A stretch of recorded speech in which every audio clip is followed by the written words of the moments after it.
आता मी बाहेर जाते तर असं वाटतं नको जायला, थांबते अजून थोडा वेळ थांबते.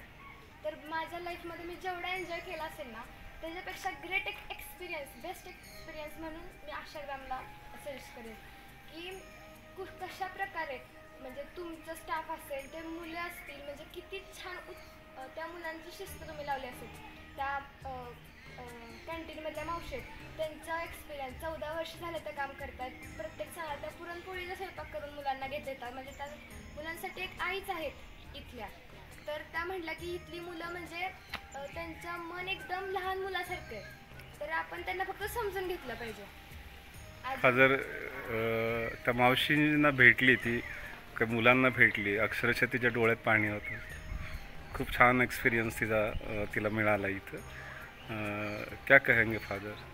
काय म्हणायची ते आम्हाला किती करायला होते करते. ते आई भारती त्यांना पण बच्चे नाही म्हणून हे बच्चे सायला त्यांच्या बच्चेसारखं होईल. हां, म्हणजे एवढ्या 130 मुलांची आई आहे ती. आईसे मुलं आई म्हणतो सगळं आईचं चांगलं काम असं करते चांगलं. मगाशी जाधव सरांनी त्या मुख्याध्यापकांनी सांगितलं की 1986 रोजी स्थापना झाली, नंतर ती मुलं इथं आली, त्यांना अंघोळी कसं शिकवायला लागेल. म्हणजे किती काय काय तुम्ही केले. 2012 तुम्ही इथं आला, म्हणजे सॅल्यूट आहे तुमच्या कामाला.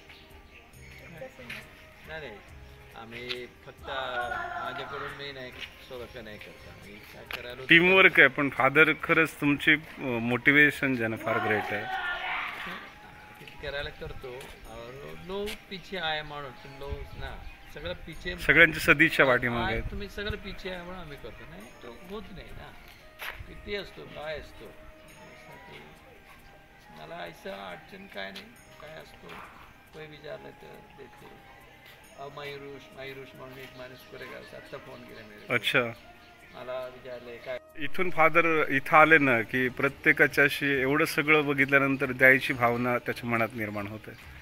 आणि खूप देणारे खूप हात आहेत. फक्त आपण खूप छान काम करत आहे याच्यामुळे ही सगळी मदत आपल्याला इथं मिळते. हे माझ्या तुम्हाला दिसते तर आमच्या हे जास्तीत जास्त पुण्याच्या लोक मदत असते, पुण्याचे लोक मदत करतात. अच्छा, पुण्याचे और भी पुणे एवढं दूर आहे और एक खेडेगाव आहे और भी उन लोग कोई आल्यावर एक बार बघितले नंतर ते जाऊन कोणाला सांगतो ऐसा सांगा ऐसा वाढून त्यांच्या रेफरन्स के तरफ से मेरे को मारा तो भी फादर क्रिस्टिने बाहर से नाही ऐसा नाही सगळ्या महाराष्ट्राचे आहे 90%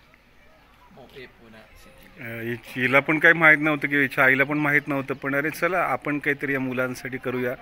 तिच्या आईने पण थोडासा खाऊ दिलेला होता आणि तो खाऊ या मुलांना खायला मिळाला याचा आनंद खूप प्रत्युष आहे ना तुझ्यामध्ये. काय सांगशील? आई पण ग्रेट आहे रे तुझी, आहे ना?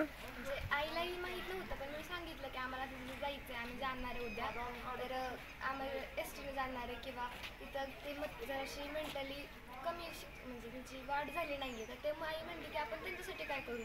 तर आई म्हणते सजेस्ट केलं की खेळणे देऊ. परत आम्हाला कळलं मुलं मोठे, तर आई म्हणली मग मोठ्या मुलांसाठी आपण खाऊ देऊ शकतो. मग खाऊ आणलेला म्हणजे त्या मुलांच्या एवढ्या सगळ्या गोष्टी म्हणजे जेवढं ह्यांनी केलं त्यांच्या स्टाफनी त्या मावशींनी केलंय त्याच्यात एकदम लहान खारीचा चिमणीचा म्हणलं तरी माझा वाटा झाला, म्हणून मला खूप आनंद होतो ना.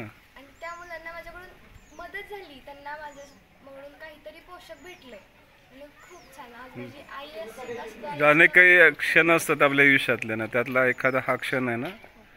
आठवलं तरी काही क्षणाला रडता येतं, काही क्षणाला इतका आनंद होतो की असं वाटतं की आपण आयुष्यात कधीच आनंद पाहिला नाही. आणि मी नक्की नंतर भेट देणार ह्या शाळेला, काहीतरी माझ्याकडून जसं होईल ना. म्हणजे मी माझ्या म्हणजे बड्डेला माझ्या जेवढं खर्च करतो ना आम्ही माझ्या कपड्यांवर, माझ्या काय असेल घरी पदार्थही बनवायचं, तर सगळ्यांचा थोडासा वाटा त्यातलं 50% जरी जमलं ना तरी मी नक्की इकडे देईन. ओके, प्रॉमिस करते मी. छान वाटलं तुम्हाला? Okay, thank you father, thank you very much. म्हणजे पुणेकरांचं तसं असतंच. पुणेकर इतकं चांगलं नाही की जेव्हा विठ्ठलाची वारी निघते त्यावेळेस ती काही ना जेव्हा विठ्ठलाची वारी निघत नाही वर्षात अजिबात दार उघडे ठेवत. म्हणजे स्वर्गदर्शन झालं प्रत्युषा? तुझं झालं ना, सांग ना तू कसं वाटलं तुला ते? खूपच छान वाटलं. म्हणजे मी कसा असतो त्या मुलांच्या चेहऱ्यावर तुम्हाला दिसतं सगळं आहे ना. स्माईल आम्ही आल्यानंतर त्यांनी आमच्याकडे खूप स्माईल दिली यार. आपल्या घरात म्हणजे आपल्या घरात पाहुणे आल्यावर असं कसं आमच्या घरी आले काहीतरी आज खास होणार आहे असं तसं त्यांच्या चेहऱ्यावर स्माईल दिसत होता. ओके चल फादर आपके मिल के बहुत अच्छा लगा. Thank you very much.